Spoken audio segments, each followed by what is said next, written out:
Commissioner Mitchell, Here. Commissioner Smith, Here. Commissioner Howard, Here. Vice Chairman Jones, Here. Chairman Bucher. Here. If you'll stand with me and join our county attorney, Mr. Grady, who's going to lead us in prayer, and remain standing for the Pledge of Allegiance. Gracious God, we are present this morning by your grace and your mercy. We thank you for the privilege to be here to serve. We ask that we can learn, listen, love, and lead as we ingratiate ourselves in the favor of your will. We petition the power of your wisdom as we seek to better this county, this nation, and this world. Share and show us how to love unconditionally, help without judgment, and encourage without regret. Allow the spirit of unity to shelter in this place and peace to enable us all.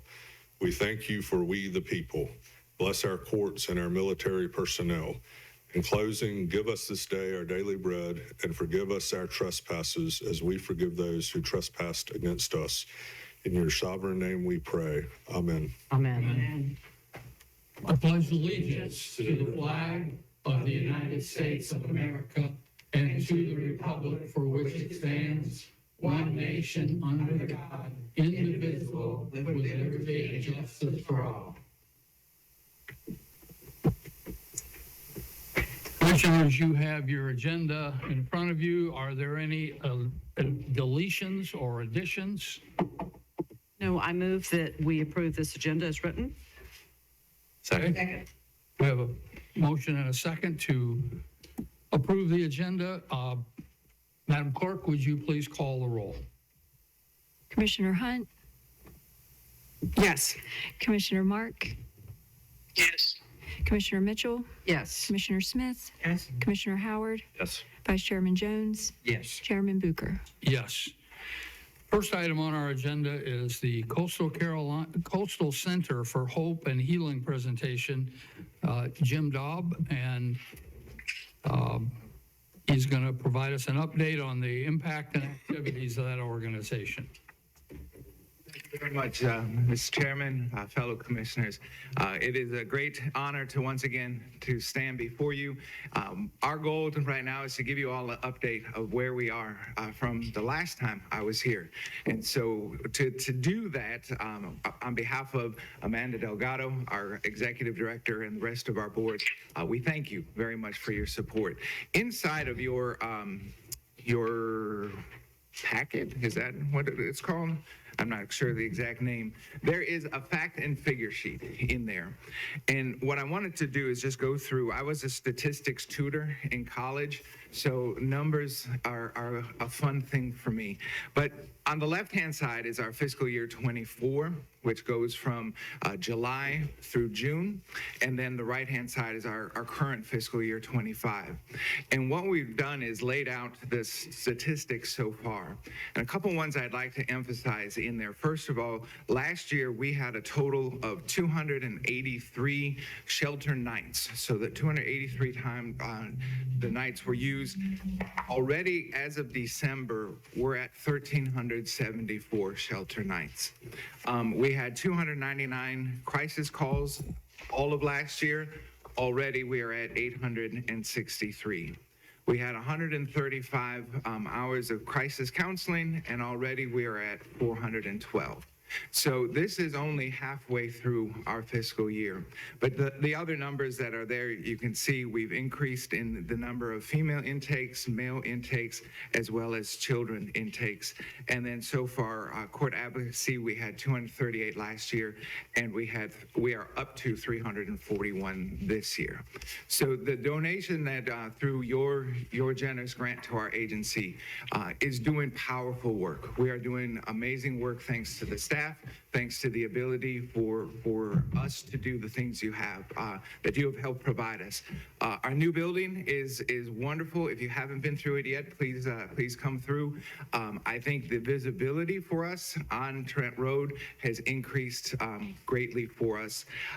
We also are participating with the anonymous grant that comes out of Raleigh that has a $25,000 all or none matching fund. So if any of you haven't personally supported the agency, you're welcome to do so. so that we can meet the process of the requirements of that. And we also are very honored to have the Rotary Club of New Bern. The noon luncheon is sponsoring on March the 7th. Friday is a comedy night here at the New Bern Convention Center. So if you want to laugh and watch some comedy and a musician, you're welcome to do that. If you need tickets, see me afterward. That'd be fine too. So with that, thank you again. All of the support that you have provided our agency.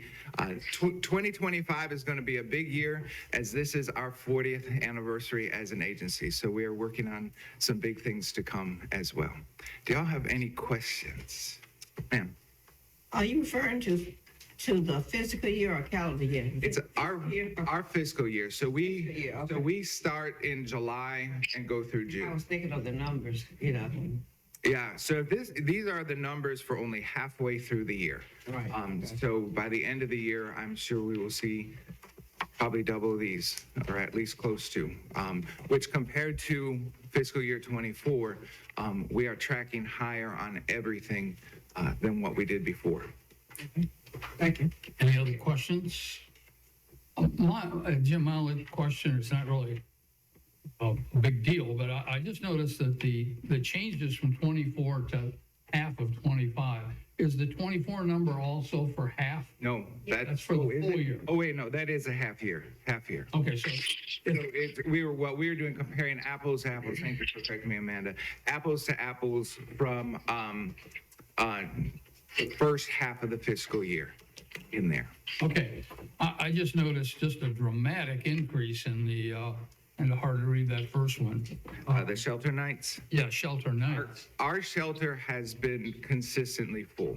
And so I know that one of the things coming down the pike that we have to address is the looking at a brand new shelter as well as new land. We have been full almost all year long.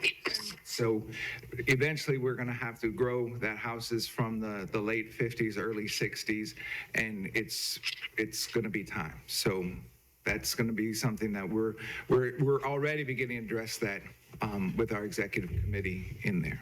Mr. Chair, I have, Any other questions? I have a question based on that. When you run out of room at the shelter now, with it, what are y'all doing? Are you putting people in safe hotels? So what we have done so far this year is we have worked with some of the other counties, Lenore, Jones, not Jones, Onslow, and then we have also tried to get people to be able to perhaps find family members. We've purchased some bus tickets for people to get up to Raleigh so that they can be with family. We have not utilized the hotel system yet, just for the sake of the cost. But we are trying to make every opportunity that it's not just, sorry, we're full, can't help you. We make every effort to provide for those needs. Anything else? Okay, thank you. All right, thank you. For coming and Thank giving you. us an update. We appreciate it. Thank you. Okay, appreciate what you do. Thank you. Okay, the second item in the agenda, Metropolitan Planning Organization presentation, Safer News for New Bern Grant Opportunity, Deanna Treble. Deanna. Hi, good morning. Thank you for having me. At the last meeting 2 weeks ago, I presented the News Boulevard or Safer News opportunity for a RAISE grant that NCDOT is interested in going after.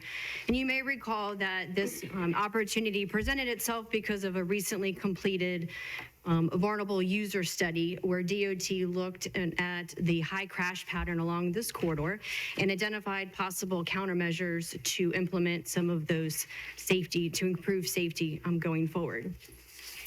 And so today, I would like to present a concept drawing, which is required to be submitted with the grant, and also to hopefully address some of the questions that were raised regarding travel time, congestion, and accessibility for emergency response vehicles.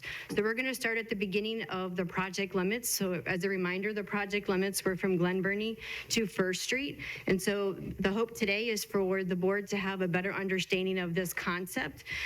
And again, once the concept is presented with the grant, if the grant gets accepted, we would then work through more specific design criteria and to modify some of the recommendations that are presented today. So we're going to start at Glen Burnie. Can you go back, please? There you go, thank you. So at Glen Burnie, we talked about being a road diet. So at Glen Burnie, that we're actually going to stick with the 4-lane configuration that is currently out there at this intersection. But at the intersection, we will be doing signal modifications and adding a crosswalk. And then you can see on the north with the yellow is a shared use path, and we're also adding some new sidewalk. And then we're going to start adding some bike lanes. The addition of these bike lanes and the shared use path will tie in nicely to the existing shared use path on Glen Burnie. The next segment is what we call up to Karen Drive, and you can see at this point, we're heading in front of the Craven County Health Department, where we're adding some signal modifications, again, those pedestrian push buttons and crosswalks. We are in a 3-lane configuration in this section of News Boulevard. And then we're also adding some signal modifications at Fulcher Lane. Now, there was questions regarding congestion and travel time. So the consultant kind of added some notes here that along this section with these improvements, you're looking at a slight delay of maybe 3 seconds. And moving towards Longview Drive, again, we have the 3-lane configuration, continuing the shared use path and the sidewalk on the north side of the project, bike lanes. And what you'll see here in front of Longview is what's called the potential for a pedestrian hybrid beacon. And so the purpose of this is to have a designated crosswalk in the middle of a long section between 2 signals. So when looking at potential signals, NCDOT has to do what's called the signal warrant analysis. And that means that certain thresholds have to be met in order for a signal to be installed. And the concern and the desire to add this hybrid beacon is that there's a considerable distance between the 2 signals that are currently existing. So adding this pedestrian hybrid beacon would allow a pedestrian to pass about just over 1/4 mile between signals. Additionally, this location's been identified because it's a high pedestrian driver with the shopping complex and the theater. So even though it says that's the potential raised median, those limits could more than likely will change. Again, we're just trying to show that we have to protect the pedestrian because, as a reminder, we have a center turn lane down this quarter at this point. So to go through a little more detail about what the hybrid beacon is. So on the picture is what one looks like. You can see what happens is the pedestrian is going to push the button. Until it pushes the button, the signals on top remain dark. The pedestrian will push the button and they start flashing yellow, meaning that there's a pedestrian in the crosswalk. It turns yellow and then red, and that means that you need to stop. And this at this point is treated just like a stoplight. So you have all conditions stop, the pedestrian will make their way through the crosswalk to the other side, and the minute the red starts flashing again, you can proceed when it's clear. So I know this is something new for this community. We will go through, obviously, some education to make everyone aware. This has been used very successful in other pedestrian-dense areas, such as in front of high schools, et cetera. And then continuing down towards Simmons, we still maintain that 3-lane configuration, again, with the shared use path and new sidewalks on the north. We've got the bike lanes. And then the travel demand model indicated that there's a lot of demand at Simmons on the west side. So you can see where it actually goes. We have a dedicated left as you approach Simmons, a dedicated left, a dedicated through, and then a shared through right at that intersection. Again, we'll be modifying the signal by adding pedestrian push buttons and crosswalks. And then you'll see here that there is a slight delay of 2 seconds in the AM peak. So whenever we do travel times, we're always looking at peak hours. And then in the afternoon peak, you have an increase of about 20 seconds. As you go through this intersection, we go back to a 3-lane configuration. And now we're approaching the hospital at Helen and Health Drive. Again, continuing the improvements that we had mentioned. We are adding a new signal at Health Drive. In conversations with Carolina East, they have some improvements that they're going to be working on towards improving Health Drive and making some connections for their delivery. And so this works well to meet some of their needs as well. And as you can see that there's a minimal delay increase on the main line, which means the Neuse Boulevard. But it actually improves on all of the employees that are leaving Health Drive in the afternoons. That actually increases for them because they now have the opportunity to utilize the signalized light. And then as we pass through the hospital, get to the hospital drive, again, making modifications at that signal. Now it's a little bit different. So we've dropped the shared use path to allow for that dedicated right turn lane in front of the hospital. And then we picked the shared use path up. But if you want to kind of zoom in a little bit. Oh, just hit the next slide. There you go. So I zoomed in just to kind of show what this intersection is going to look like. So in this area, we have a dedicated right lane to enter into the hospital. We have a dedicated through and a dedicated left. And then as we pass through the hospital drive, we're picking up and we're going back to 2 lanes. And that allows us to approach the roundabout. So the roundabout is a project that is currently funded in the STIP. And so what we did with utilizing the proposed improvements with the Neuse Boulevard is to tie that into the existing design of the roundabout. And because we're adding the shared use path, the design modified just a little bit, but you can see that we have the 4 lanes around the roundabout, and we'll obviously with the shared use path in the sidewalk, we're allowing some full pedestrian movements.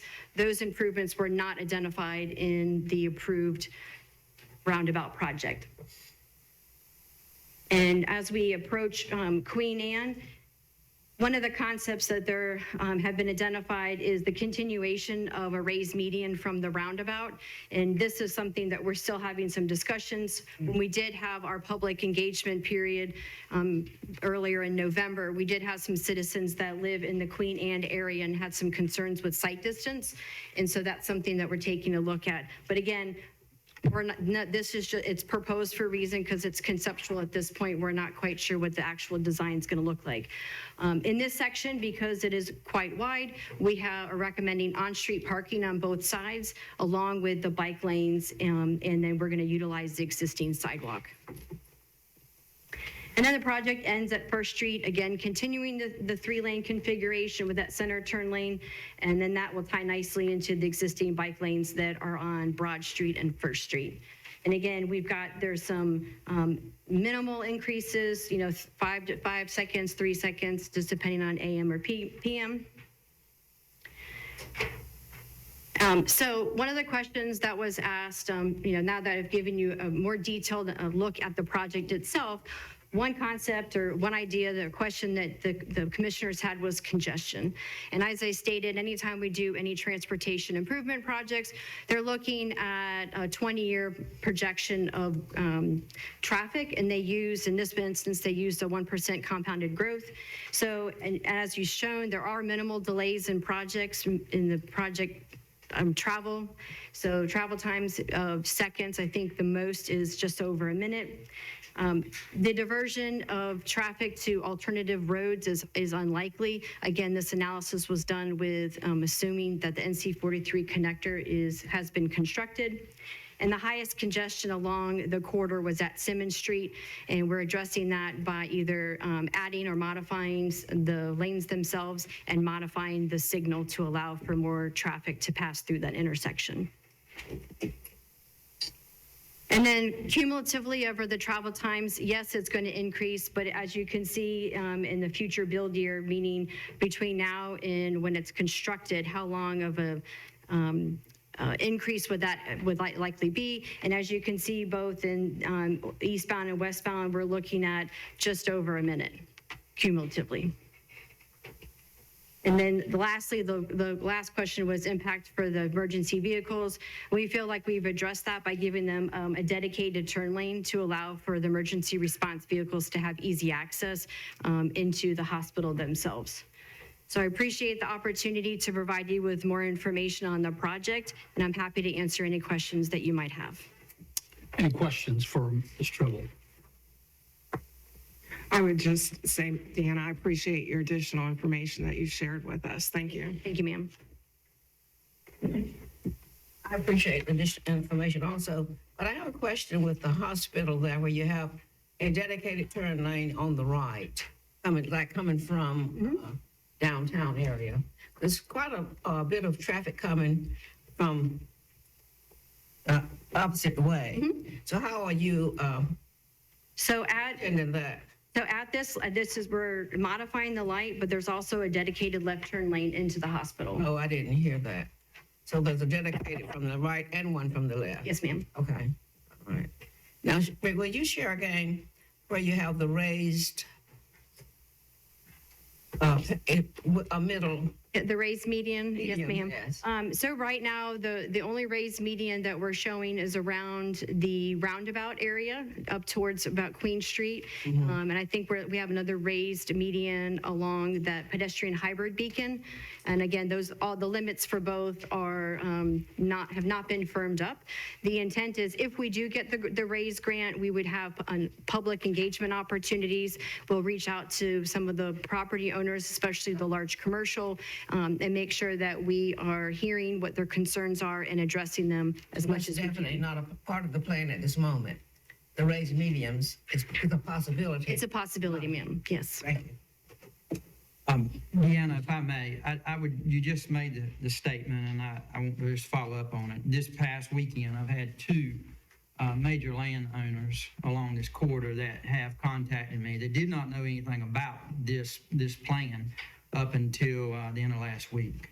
I really would encourage whoever to reach out to the landowners along this corridor.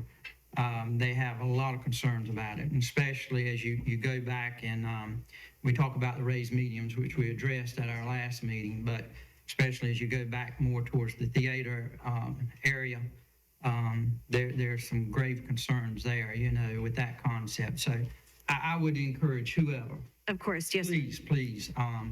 I think they need to be a vital part of this conversation. I agree. I've had several people say, well, this is just a plan that's going to be presented. But when you present a plan, I want to present a plan that's a good plan. And I still have some big concerns about this, but thank you again. You're welcome. It's already been addressed for coming back today and for answering our questions. Thank you. Any other questions? I do have one. If you apply, not if, you're going to apply for a grant, and if that grant is awarded, what kind of time frame are we looking at here from a standpoint? Let's just say, starting today, you apply for the grant this month, Perfect. and when would you expect to actually start this project? All right, so we're submitting the grant by the end of this month. We should hear back this summer if we were awarded the grant. Takes about a year to get the contract executed from between NCDOT and the federal government. And then we'll go through about a 2-year engineering analysis and permitting, environmental analysis, and then we'll go out for bid and then construction. So I think once we have 5 years to get the project constructed by the time it's awarded. So we have plenty of time to go through the details of reaching out to the public and getting which is a requirement. We have to get public input, talk to some of our business owners, and educate the public on what the project means, because this will be a substantial change to the transportation network in this corridor. Sure, so we're looking at 4 or 5 years down Yes, the sir. road. Actually, start the physical Yes, sir. changes of, okay. Yes. Okay, well, we thank you very much for coming and for the information. You're welcome. Thank you Appreciate so it. much. Item number 3 is the presentation of the county's annual audit. Alan Thompson. Alan, welcome. Thank you, sir. Good morning to everybody. I'm going to try to skip through a couple pages to get to the main part of what I want to talk about. These are just the general requirements that you have to talk about, some of the items. These are, the next slide will show you the type, what's in an audit report there, the MD&A, the government-wide financial statements. Most of the time, we don't spend a lot of time on those. In the government-wide, the proprietary funds are exactly the same, but your general fund or governmental funds are adjusted to make them look like business-type activities. Then the fund financial statements, which is what you do your budgets by and govern by, and then the notes, and then the required supplementary information.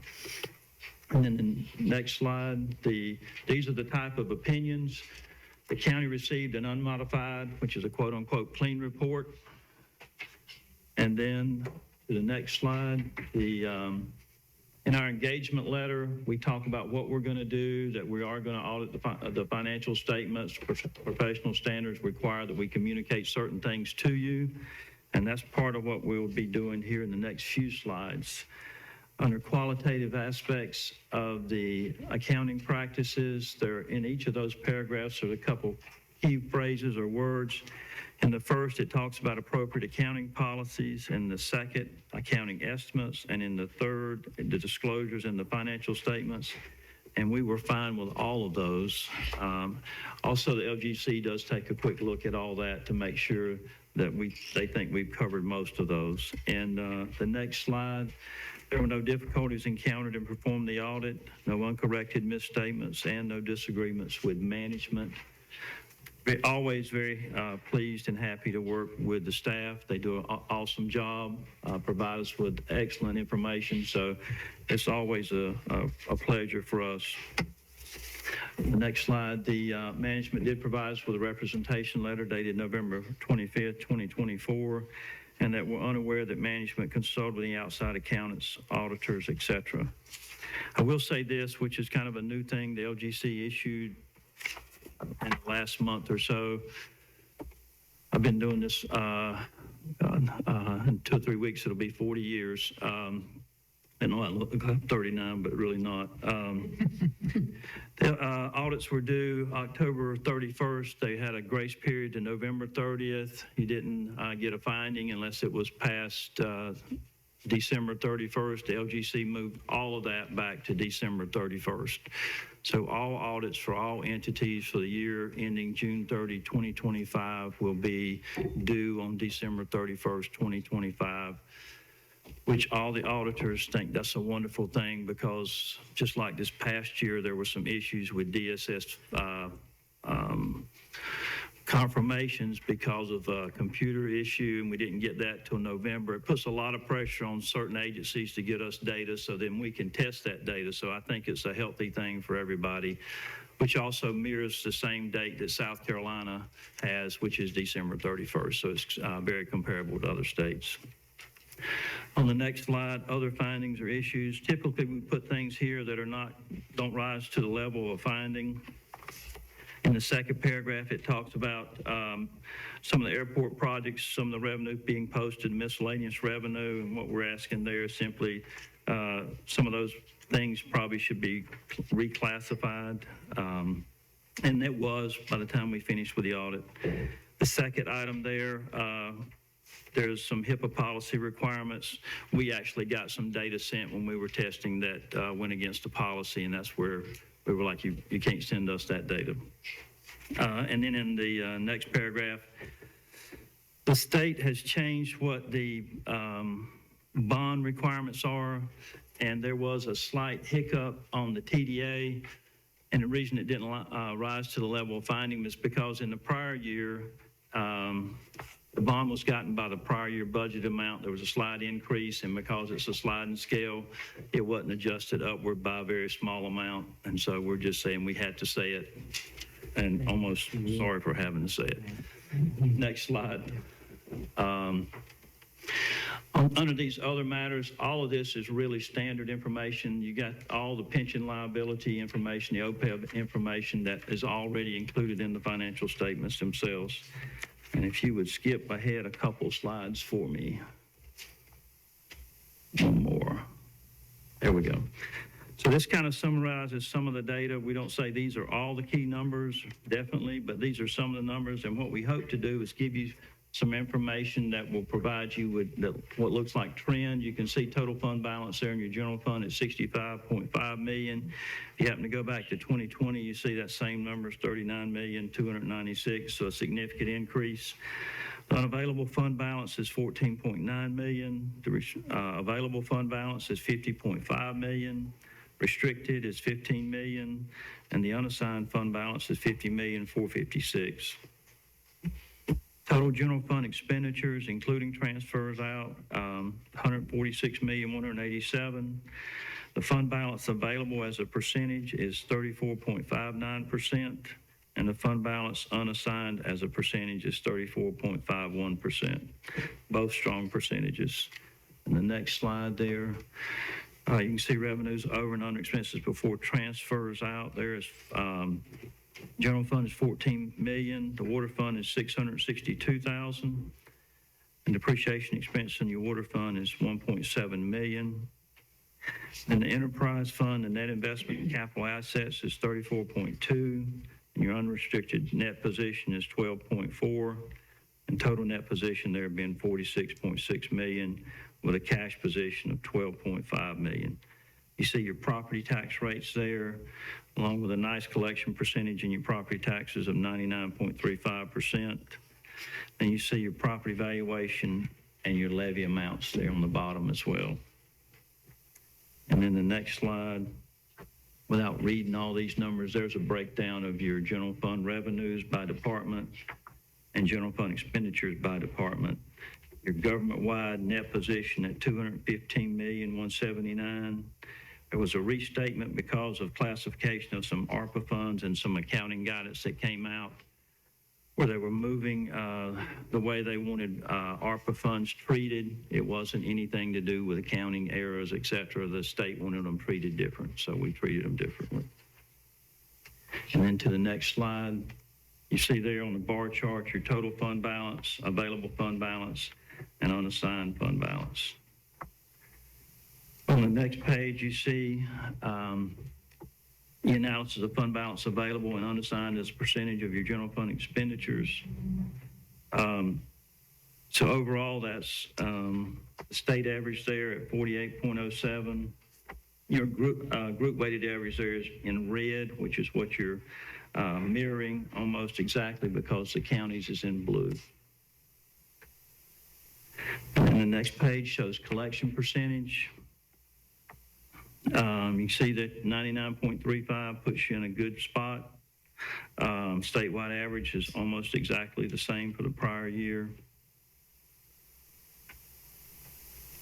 And the next page there shows your ad valorem taxes and basically your sales tax being the largest, along with your intergovernmental revenue.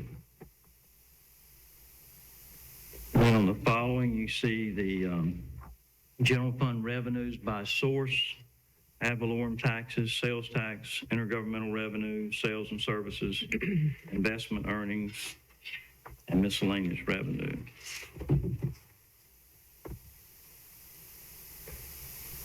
On the next slide, you see your general fund expenditures by percentage.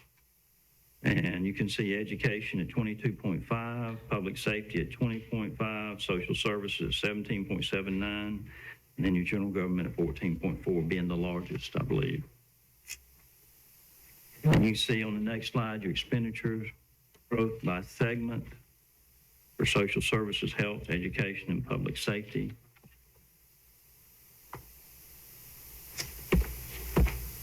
And then on the next slide, you see fund balances, the non-spendable, which are prepaids and leases, the restricted, which is stabilization by state statute and public safety, and then assigned, which is subsequent years expenditures, and then the unassigned, making up your total fund balance there at 65.5 million. Next slide shows, again, unmodified opinion, which is a quote-unquote clean report. And then the next slide shows these are all DSS findings no question cost in those at all. And we have communicated, they have responded. I think we're good on all those. And then the final couple of items, the new pronouncements that are coming forth. If there's an error or a change, this GASB 100 is going to describe how it's done. Hopefully, it will make that easier to understand what's going on, and will improve everybody's overall understanding of what that looks like. And on the next slide, compensated absences. They're attempting to mirror what we do on the government-wide statements with the proprietary statements to put those compensated absences as an expenditure in the general fund.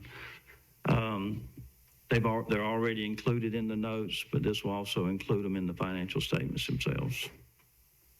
With that, I'm happy to answer any questions you've got of me, not just today, but anytime you have a question. You're welcome to call the office. I happen not to be there. I'll give you my cell number and chase me down, and I'll get you an answer to your question.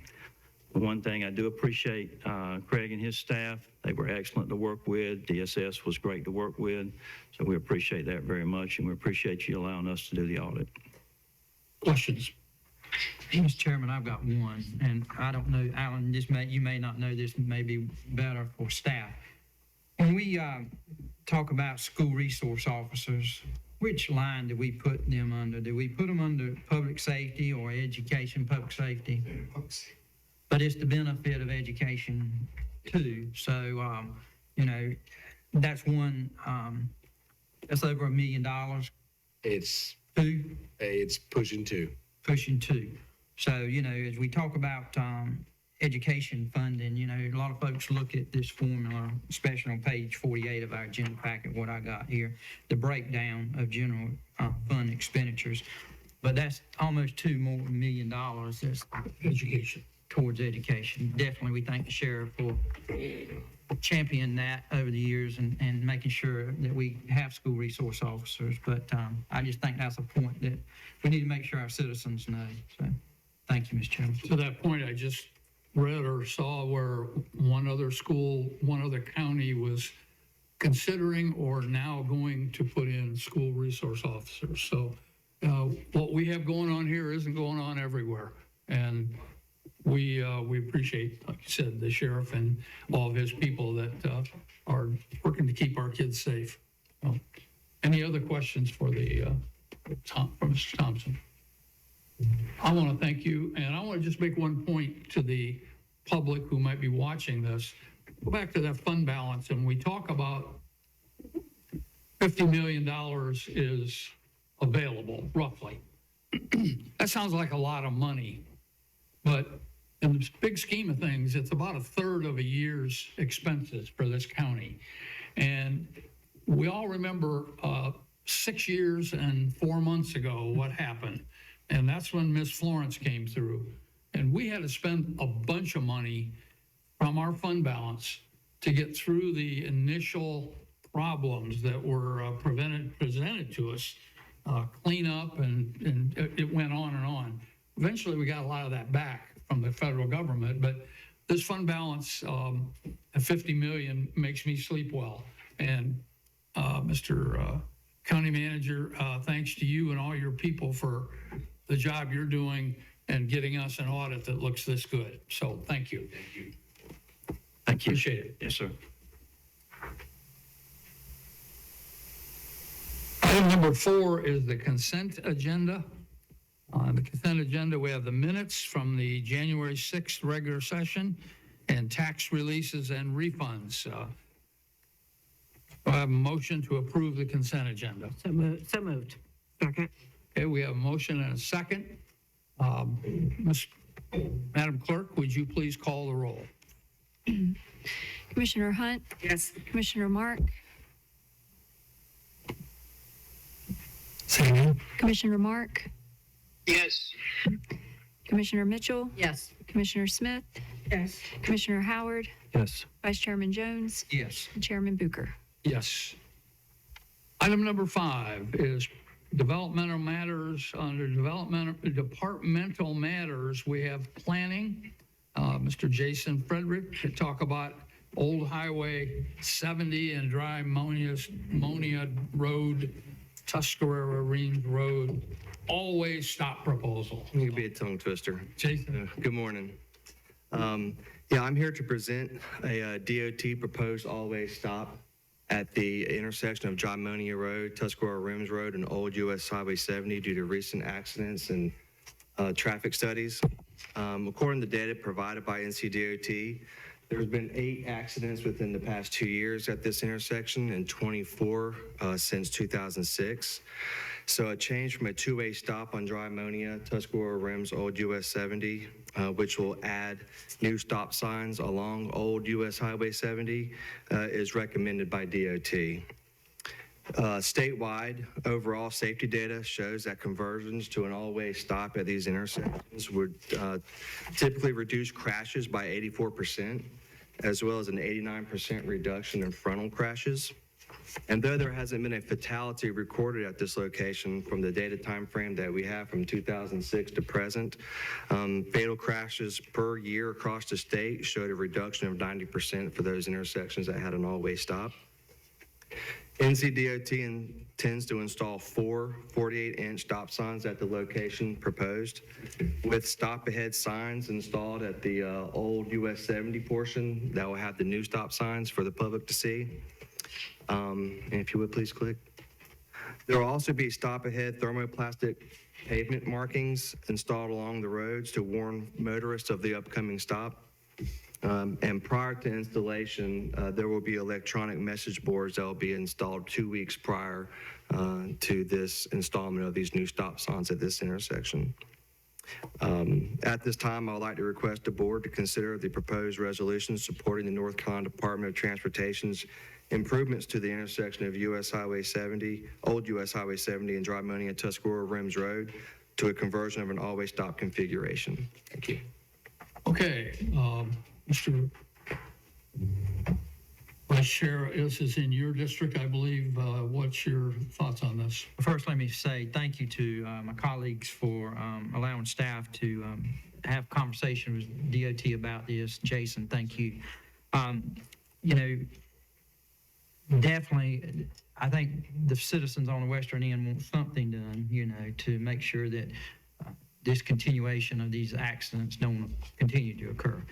Four-way stop is not at the top of the list, I will say that. You know, there are folks would love to see other concepts, but I think in what was relayed to you, to your staff, is that this is what all that DOT will do at the present time. So with that being said, Mr. Chairman, if you don't mind, if you're ready to entertain a motion, I would make that motion that the board support this resolution for always stop. Second. Have a motion and a second.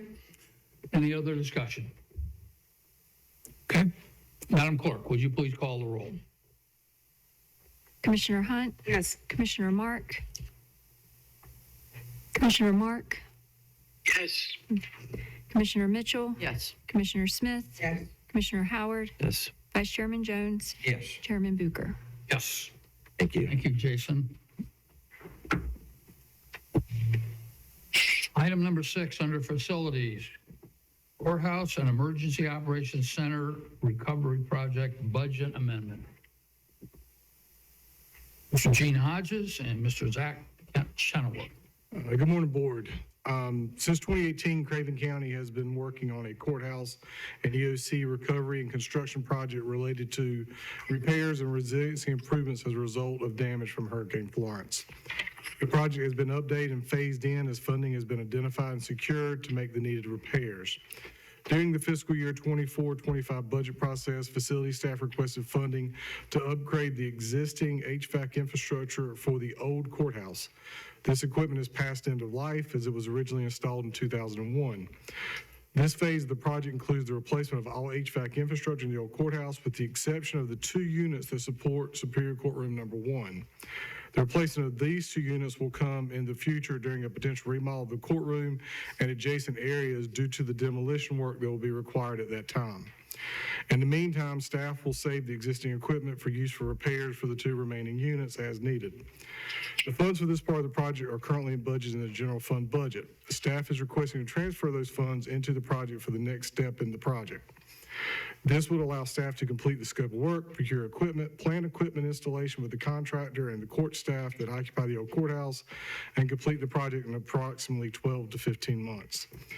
So the board is being requested to approve a project ordinance amendment and related budget amendment provided in the following attachments in the amount of $1,456,000 to allow staff to move forward with this next phase. The work totals $728,000. The budget amendment also reflects the transfer from the capital reserve fund into the project fund, hence the amount appears to be doubled. And I and Zach are here if there are any questions. Okay, questions for either of the 2 gentlemen standing here? I just thank you guys for doing this, and I just wanted to, you guys have been working pretty closely with Clint Rowe and others and judicial staff on what you've been doing, the phases. Absolutely. Thank you. Sure. I move that we approve this budget Second. resolution. Second. Okay, we got a motion and a second. Any other questions or comments? Okay. Madam Clerk, call the roll, please. Commissioner Hunt, Yes. Commissioner Mark,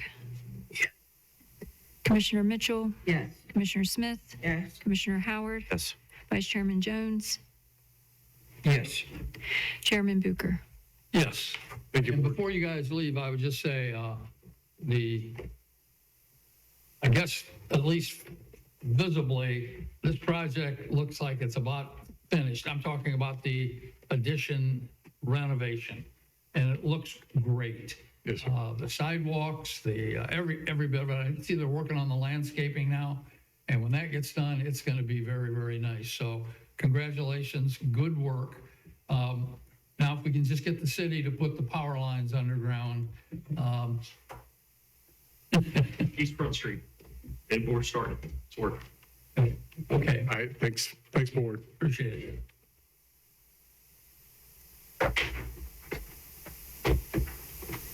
Okay, next item is appointments.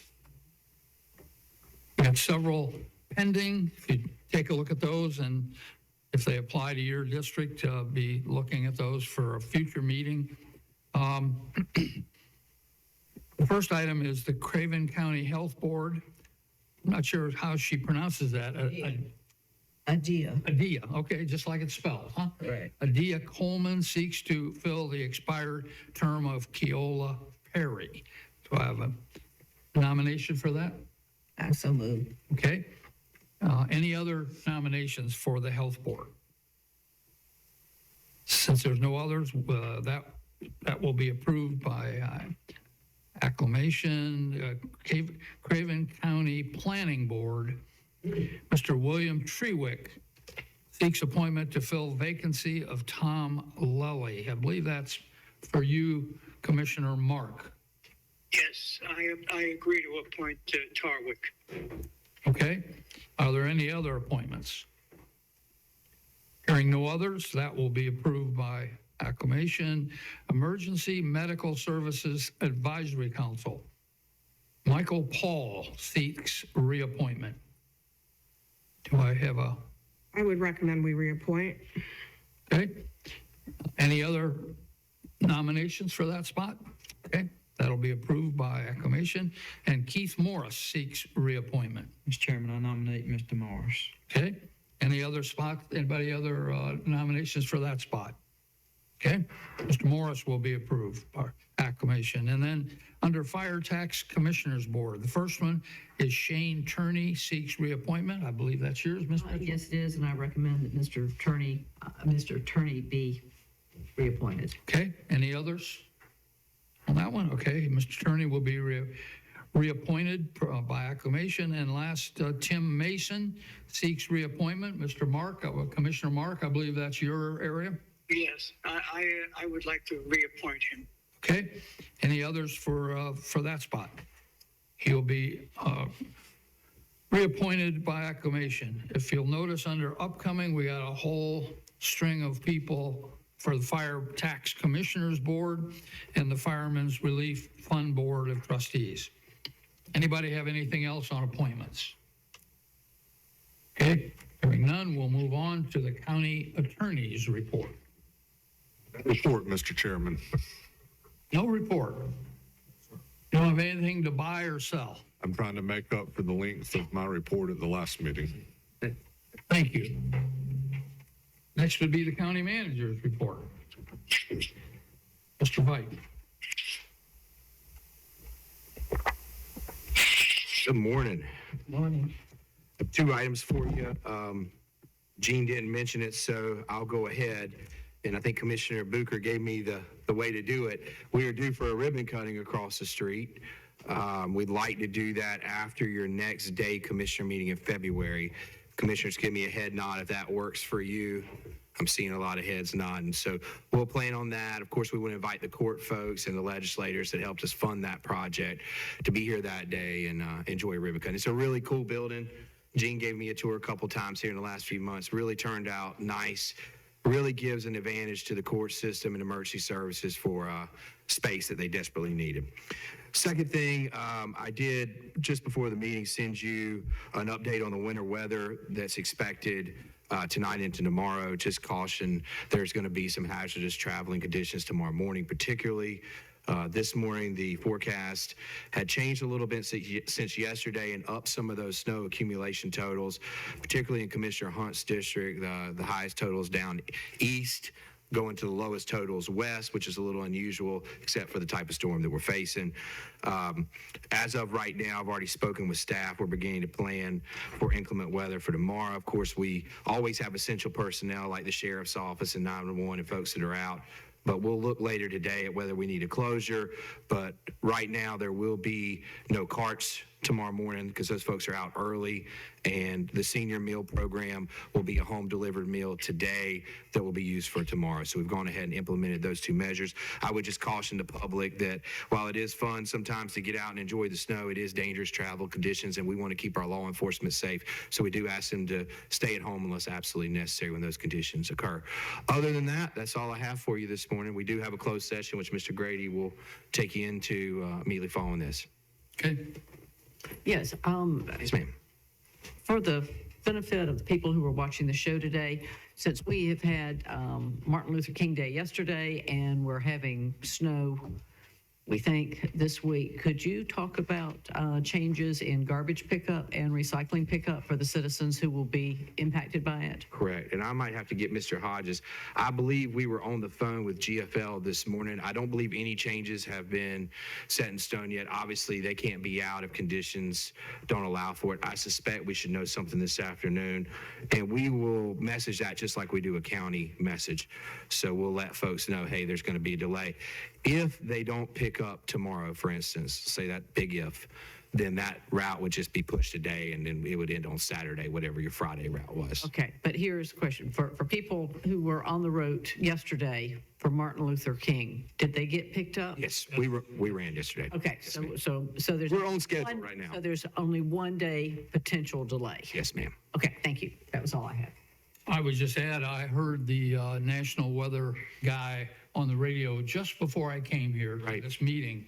And his comment was, the storm does look imminent. Yep. And his concern was the extremely cold weather in the days following means the roads won't melt. Correct. The ice and snow on the road won't melt.